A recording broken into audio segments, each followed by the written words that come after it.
Good morning, Nigerians, and here is the morning news. The Federal Executive Council has directed government, ministries, departments, and agencies to strengthen partnerships with the private sector, aiming to boost domestic businesses and stimulate economic growth. This directive was part of the key outcomes of the Council's meeting held on Monday. Additionally, the Council approved the Group Life Assurance Scheme for the 2025-2026 policy year, a move expected to provide enhanced security for public servants. Our government is saying that there is the need, increasing need for people in the private sector to participate actively in our economic growth here as a nation, and therefore wherever there are private sector players that can participate using their own funds, and we have seen an increased appetite. President Bola Tinubu has inaugurated 2 newly appointed national commissioners of the Independent National Electoral Commission, INEC.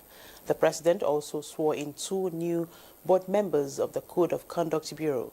4 of them took oath of office before the president at the commencement of the Federal Executive Council meeting for this Monday. While Tukur Abdul Razak Yusuf from Katsina State represents Northwest, Professor Sunday Aja from Ebonyi State is representing Southeast in the vacancies that existed in the Electoral Commission. Kenneth Ikpeme from Cross River State and Honorable Justice Ibrahim Buba retired from Taraba State are the new board members of the Code of Conduct Bureau. Nigeria is taking bold steps to construct digital highways and bridges that will carry micro, small and medium enterprises across borders into the heart of the African market. Vice President Kashim Shettima stated this while inaugurating the Oversight Committee recently approved by President Tinubu to organize Nigeria's hosting of the 4th African Union Micro, Small and Medium Enterprises Forum, scheduled to hold between June 23rd and 27 in Abuja. The House of Representatives says it will continue to enact laws that align with national development goals and have direct impact on the welfare of Nigerians. Speaker of the House, Abbas Tajuddin, stated this at an inaugural national policy dialogue on the legislative agenda of the House of Representatives, which held in Abuja. 25 years after relying on just 1 forensic lab in Lagos, the NDLEA now has 2 additional state-of-the-art drug testing laboratories in Abuja and Enugu. The move follows a spike in drug seizures and is aimed at faster case processing and improved access to forensic services across regions. Chairman of the NDLEA, Brigadier General Muhammad Buba Marwa, retired, said the new labs will significantly boost the agency's capacity to analyze, prosecute and combat illicit drug trafficking. The Lagos facility has also been fully upgraded. These projects were supported by the U.S.